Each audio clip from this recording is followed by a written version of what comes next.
Olá, tudo bem com vocês? Estamos aqui para mais uma aula de geografia. Hoje estamos iniciando o livro 4. Vai lá, pega o seu livro. É o Espaço Rural. Já pegou? Então vamos lá. Neste novo material, nós vamos estar aí, falando a respeito do espaço do campo. Terminamos a parte do espaço da cidade, né? Falamos os problemas que ocorrem no espaço da cidade. E agora nós vamos estar falando um pouquinho a respeito do espaço rural. Coloquei essa bela imagem aí do café ao fundo, né? Café que já foi considerado ouro verde para nós brasileiros, né? Foi base durante muitos anos da nossa economia. Hoje ele continua participando, né? Gerando aí frutos para a economia brasileira, mas já não é mais o ator principal. Digamos que seja aí um ator secundário, né? Bom, que nós vamos tratar no espaço rural?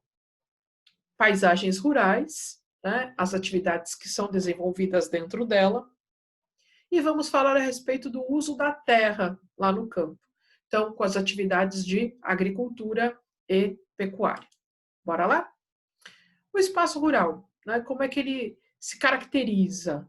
É um espaço que tem menos pessoas, né? Então ele tem uma menor densidade demográfica, são poucas pessoas por quilômetro quadrado, né? É, é um espaço onde ocorre, principalmente no espaço rural, a prática da agricultura, então seria aí a plantação, né?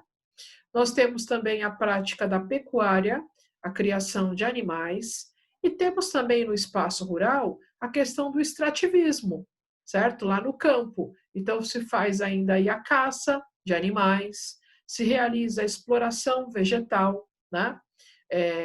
Faz a coleta de cocos, né? Recolhe-se aí as folhas de algumas árvores, se corta a madeira, né, das árvores, se coleta frutos, né? O pessoal lá da região norte coleta castanha, guaraná, açaí, certo? Bom, e no espaço rural, porque é mais afastado da cidade, nós também podemos encontrar áreas de exploração mineral, né? Que aí você tem a busca por carvão, né? Por ferro, né? Minérios que também acabam gerando renda. Bom, o espaço rural, então, ele é responsável pela base da alimentação, né? Tanto na agricultura como na pecuária.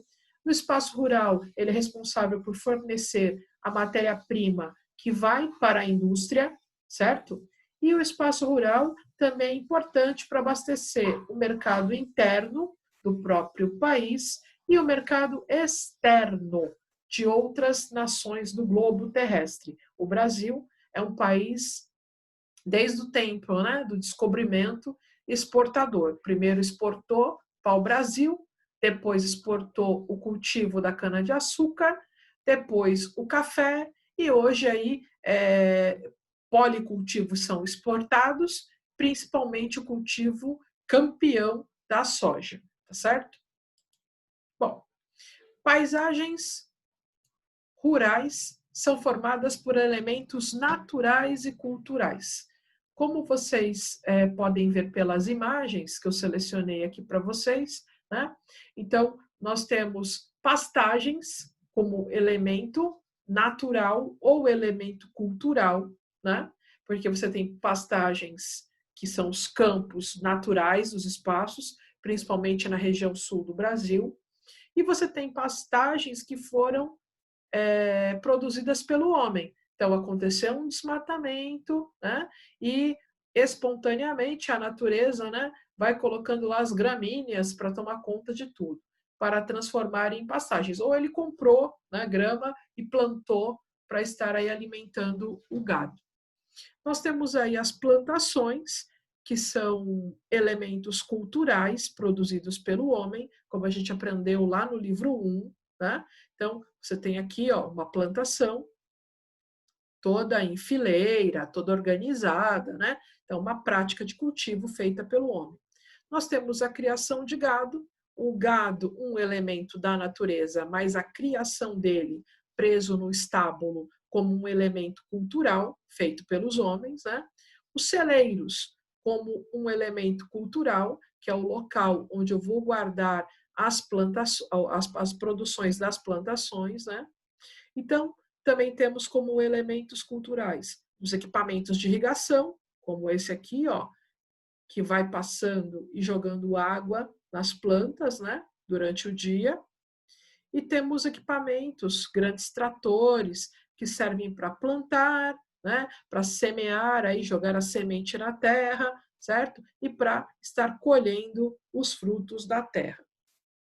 Bom, atividades econômicas do espaço rural, como elas acontecem, né? Então, coloquei aqui o fazendeirinho, né? Trabalhando, e ele é responsável pela produção de alimentos, de matéria-prima que vai para a indústria, né? Esse fazendeiro aí simboliza a agricultura, tá certo? Aqui no segundo desenho, eu coloquei um boizinho para simbolizar a pecuária. Aqui na pecuária também se produz alimentos e matéria-prima para a indústria. Aqui eu coloquei uma arvorezinha simbolizando o extrativismo, que muitas vezes é para o consumo próprio, né? E em alguns momentos vende-se o excedente, aquilo que se retirou da natureza a mais, e em outros momentos o extrativismo vegetal, o animal, alimenta a indústria também, certo? Quer um exemplo? Então vamos lá. Se você tem lá uma arvorezinha do Guaraná, né? Então você pode tirar a frutinha para o consumo próprio. Se você teve lá uma grande coleta, que você foi à floresta e coletou, de guaraná, você pode vender isso que sobra. Agora, se você foi lá na floresta com um grupo, né, de pessoas para fazer a coleta do guaraná em meio, né, à mata, certo? Teve lá uma grande produção coletada, você pode vender esse guaraná como matéria-prima para a indústria de refrigerante, né? Ou para a indústria que faz o extrato do guaraná e vende, né? Faz lá o guaraná de pozinho para estar vendendo, tá certo? Beleza? Seguindo aí. Bom, essas atividades econômicas, né, elas levam à produção de capital, que é o dinheiro, né, daí eu coloquei as cédulas, né, mas essa produção de capital, o dinheiro, ele só acontece se você oferece um bom serviço. Então, quanto melhor for o serviço que você vai estar oferecendo, a qualidade do produto, né, das frutas, a qualidade da carne, do leite, até a qualidade mesmo do que você coleta na floresta, você vai ter um retorno maior financeiro. Se você tem um bom retorno financeiro, você pode investir em tecnologia, em máquinas, e aí você passará a ter mais produtos, né? Então você pode pegar lá o leite da vaquinha e ao invés de estar transformando aí somente em queijo, você vai ter uma máquina que vai te ajudar a transformar em leite, além de queijo, iogurte, manteiga, certo? E você vai acabar lucrando mais, ó. Quanto melhor o serviço, maior o ganho financeiro. E, ultimamente, vocês devem estar perguntando, por que é aí que colocou, né, esse celular aí fazendo um selfie, né? Porque, ultimamente, o campo descobriu o turismo como uma forma de gerar renda. Então, além de trabalhar com tudo isso, está gerando renda aí com o turismo, certo? Como assim? Então, as pessoas vão fazer aí day camps, né? Um dia no campo, certo? Olha que chique esse nome, gostou, hein? Até as escolas contratam esses pacotes turísticos para levar os alunos para a área rural e estar lá passando um dia, né? Ver como é que cuidam dos animais, como é que faz a retirada dos frutos das árvores, né? Mas o turismo lá na região sul, ele foi adiante. Então você compra lá um pacote, né, numa empresa turística e passeia lá por Caxias do Sul, por exemplo, né? E tem um dia que tem um passeio na fazenda de uvas. Aí você vai lá, passa o dia, vê como é que é feito e tal, vê a produção do vinho, de suco de uva, e no final tem uma lojinha, sempre tem uma lojinha, com coisas feitas geralmente, né, pelo pessoal ali da fazenda. Então, olha lá, tem compota, tem bolo, tem queijo, tem o próprio vinho, tem o suco, né? Várias coisas para você estar levando aí de lembrança desse passeio agradável. Muito bem. E isso, gente, tem rendido aí muito dinheiro. Isso aí está se espalhando pelo Brasil. Na Bahia, tem essa visitação nas lavouras de cacau. Em São Paulo, em antigas fazendas produtoras de cana-de-açúcar e de café também, usam até as estruturas da fazenda, né, para você estar voltando no passado, tem roupas antigas para você estar vestindo, né, e ficar mais ou menos parecido com o pessoal lá, né, que trabalhava nessa época, tá certo? Bom, o uso da terra no espaço rural. Então, hoje, segundo aí a ONU, Organização das Nações Unidas, cerca de 12% de toda a terra do planeta é usada para agricultura. Tá achando muito? Tu não viu ainda o que é usado na pecuária. Aguarde. Então, 12% de toda a terra é utilizada para a agricultura. Mas faz o que com essa agricultura? Né? Cultiva o quê? As mais diferentes espécies, né, que existem no planeta. E a gente também não pode esquecer que as espécies elas se adaptam também de acordo com o clima dos locais, com o tipo de solo, né? Então, são questões importantes a serem vistas. Então, são diversas formas de uso da terra, diferentes formas de organização de trabalho, tem as cooperativas agrícolas, que eu vou falar mais ao final aí das nossas explicações de hoje, né? Tem diferentes técnicas de cultivo, mais antigas, modernas, né? Onde se coloca aí essas super tratores que são equipados, que têm aí, são monitorados via satélite, né? Tem drones que verificam o andamento da plantação, né? Tem de tudo. Basta ter dinheiro para você ter aí uma ampliação das técnicas de cultivo. As atividades agrícolas são classificadas de acordo com o seu destino, né? Para onde elas vão, das técnicas empregadas, se usa muita tecnologia ou pouca tecnologia, né? E o tipo de propriedade, se é uma propriedade rural grande ou pequena. Então, você pode classificar como familiar, quando acontece tudo de uma forma mais simples, e industrial, quando é em grande escala, para atender uma grande demanda, certo?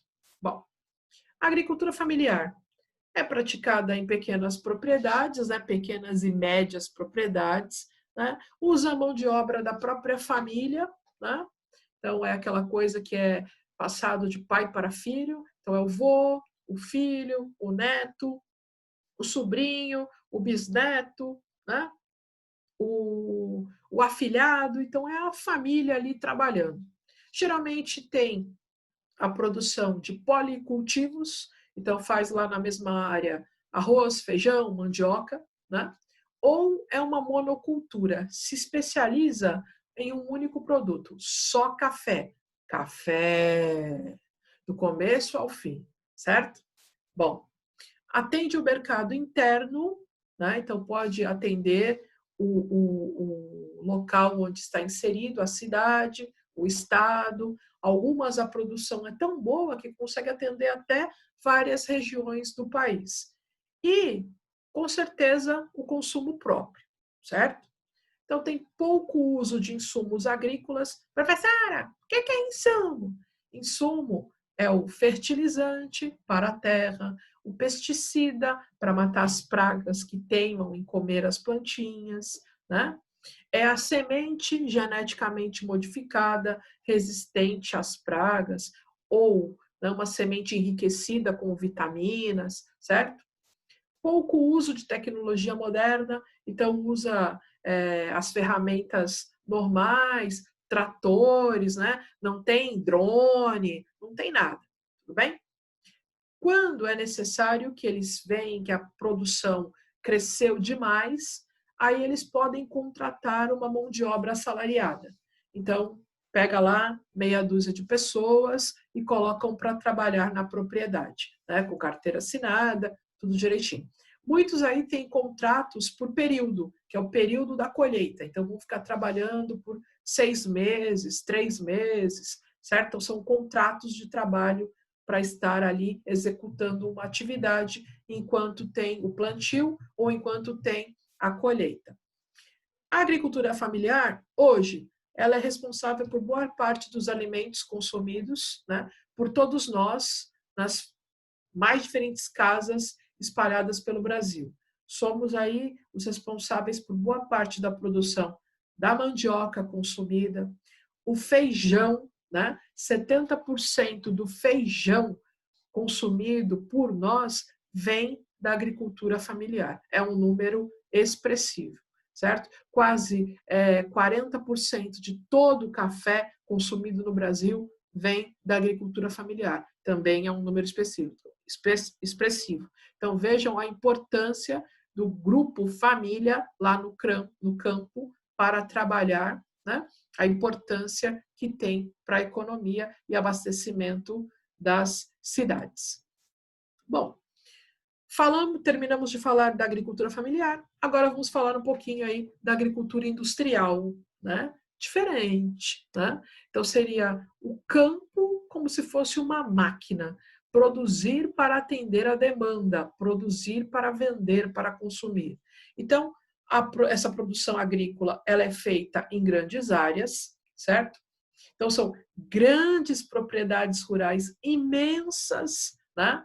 Os famosos latifúndios, muitos com mais de 1.000 hectares, né, de extensão. Então, enormes, certo? Espaços assim gigantescos, né? Geralmente são comandados por empresas, muitas vezes empresas que nem são brasileiras, como, por exemplo, a Bunge, que é uma empresa que trabalha no ramo de soja, certo? Temos aí na agricultura industrial a monocultura, eles escolhem um produto para a produção nessas grandes propriedades. Então, eu acabei de falar da Bunge e da soja, né? E, claro, prevendo aí uma grande produção. Hoje em dia, a soja, ela é, assim, queridíssima no mercado internacional de alimentos, né? O Brasil vive disputando o mercado internacional com os Estados Unidos. Ora está em primeiro, ora está em segundo. Ora em primeiro, ora em segundo, a cada ano. Por quê? Tem quem compra essa soja. Os nossos maiores compradores são países asiáticos, como a China e o Japão, certo? Os Estados Unidos também compram boa parte da nossa safra. Mas, professora, eles não são produtores? São, mas mesmo assim consomem tanto que precisa ainda comprar mais produção para a sua indústria. Mas, caramba, que tanto consome soja assim? Pois é, a gente não faz ideia, mas a soja ela está presente na ração dos doguinhos aí em casa. Se você for pegar o pacote de ração e olhar, vai lá ver, tem soja. A bolacha querida Traquinas, se você for olhar lá na mistura da massa, foi quem? Foi soja. A margarina que está aí na mesa da sua casa, no café da manhã, no lanche da tarde, ela tem soja. Sem contar também muitas pessoas que estão mudando, né, de alimentação, mudando de carnívoro para vegano, abandonando as carnes, né? Então, preferindo aí se alimentar com carne de soja, né? Beber leite de soja, suco de soja, certo? Bom, a agricultura industrial, então, ela atende uma grande demanda, ela vai atender as fábricas. Então, ela usa muito insumo agrícola. E que é mesmo insumo agrícola?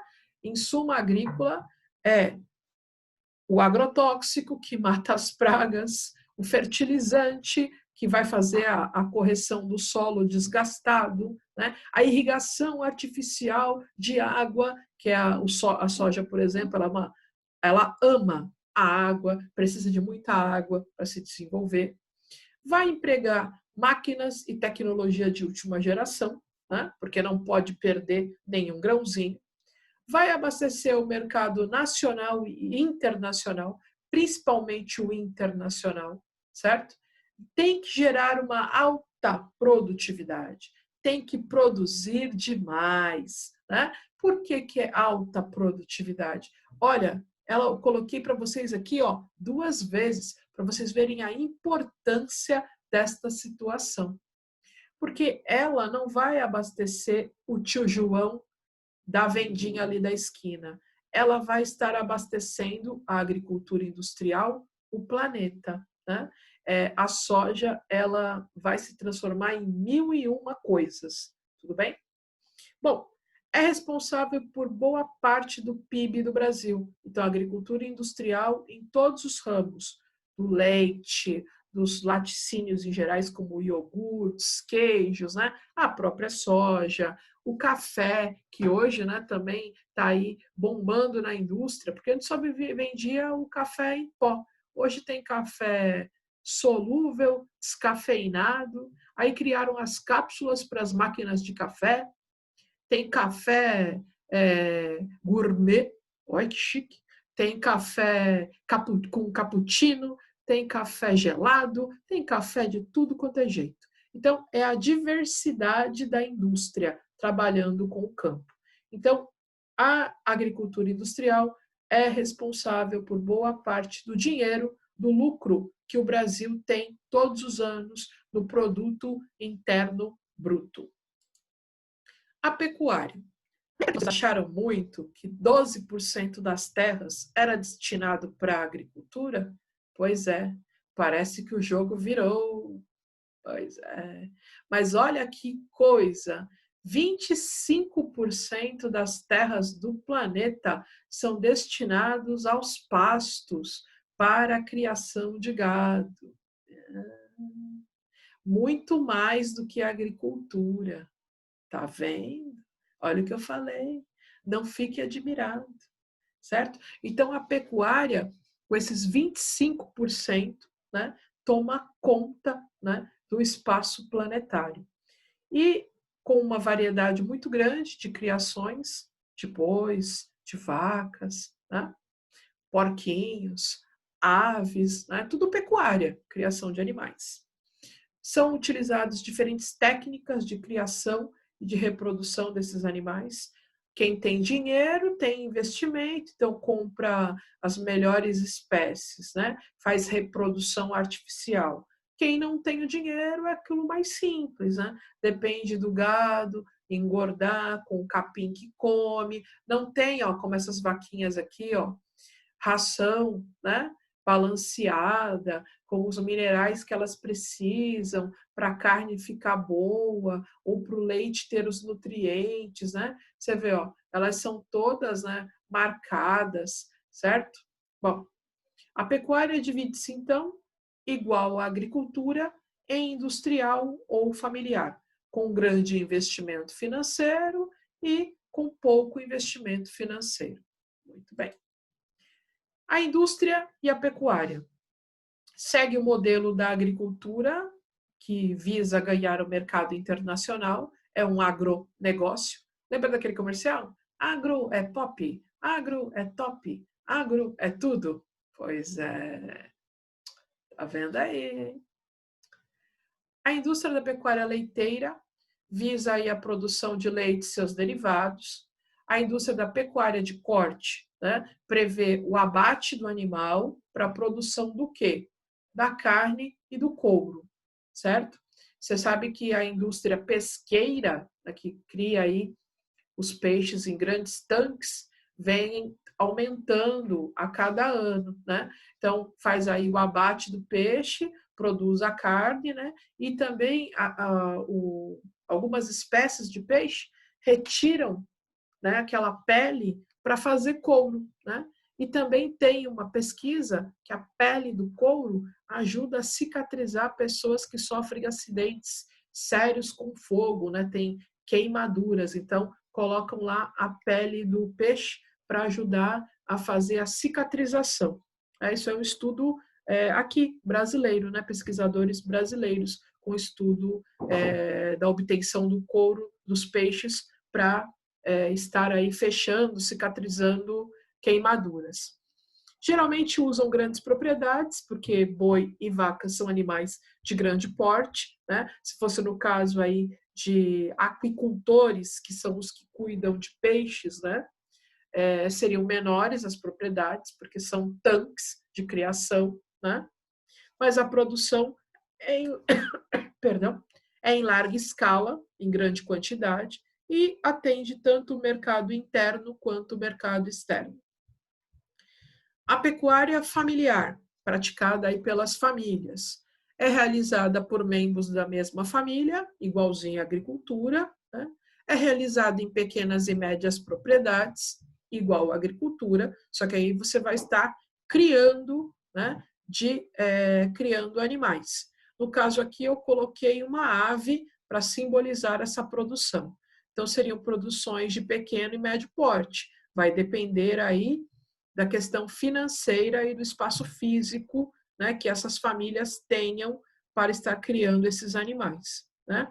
Emprego de pouca tecnologia para a criação, então é tudo feito manualmente, então as pessoas que realizam uma parte dos trabalhos, né? Esses animais são usados muitas vezes para o consumo próprio, para atender um mercado local, mas se eles tiverem um pouquinho de dinheiro, né, com pouco de investimento, consegue abastecer o mercado interno, principalmente o de aves, com a produção de ovos, né? Muitas pecuaristas familiares que acabam abastecendo de ovos a cidade, certo? Eu lembro que eu falei para vocês lá no começo da história da cooperativa agrícola? Então, a cooperativa, o próprio nome já diz, né? Vamos cooperar uns com os outros, vamos ajudar um ao outro. Então, o que é uma cooperativa agrícola? Né? São organizações que não têm como objetivo lucro para si mesmo, e sim para todos os participantes. Né? Quando você participa de uma cooperativa, você entra em um meio que está buscando sucesso para todo mundo, não só para um. É como se fosse um time de futebol. Né? Quando você está num time, mesmo que você não torça para ele, mas você tem que fazer com que ele ganhe. Você é importante dentro daquela equipe, certo? Então, tem como pilar o cooperativismo. Né? Então, como nos jogos. Né? Então, uma equipe coopera um com o outro. Né? Essa aliança ajuda todo mundo, né? Porque acaba aí facilitando a produção, o armazenamento dessa produção, o transporte, o comércio dessa produção. Né? Então, esse grupo ele fortalece, né? Ele é fortalecido e cresce todo mundo junto, porque eles dividem tudo, não é só o gasto para um, o gasto é de um grupo. Né? Então, como funciona essa cooperativa agrícola? É a junção de vários produtores rurais, às vezes com diferentes produtos. Um tem hortaliças, o outro tem fruta, o outro tem ovos, certo?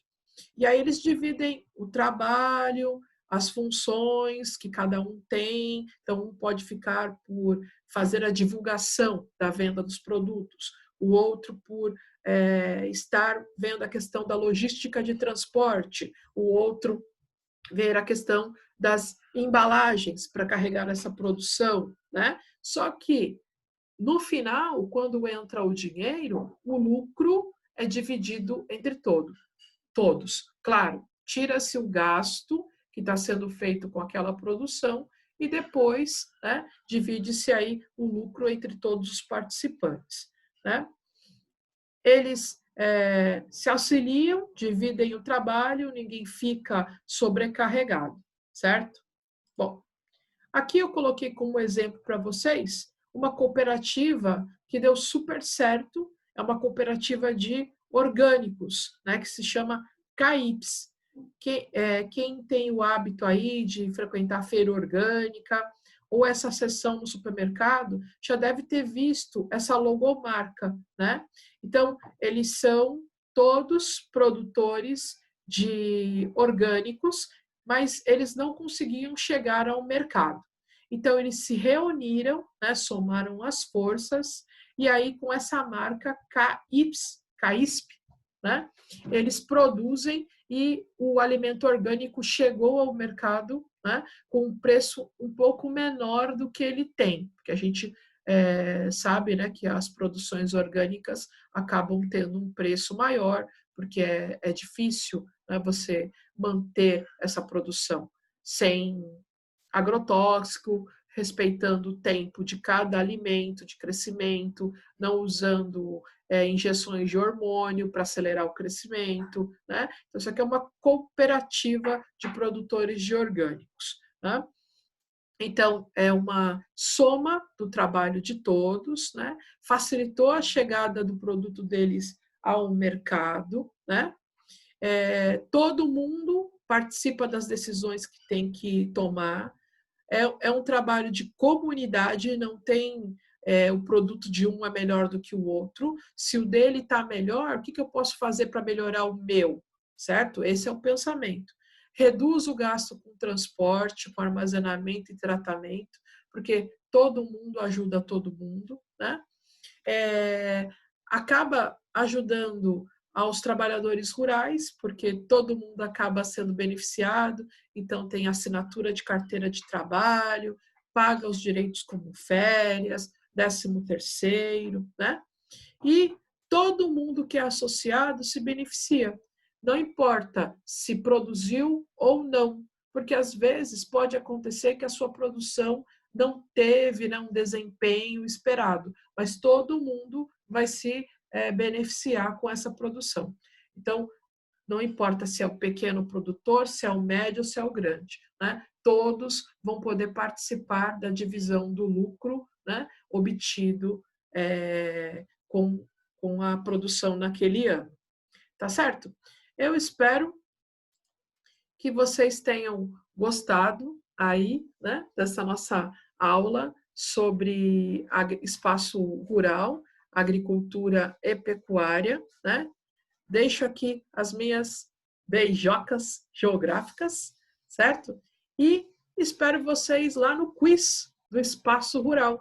Essa semana nós temos aí um quiz de perguntas e respostas, né? Você vai lá e vai assinalar qual é a resposta certa. Beijocas geográficas.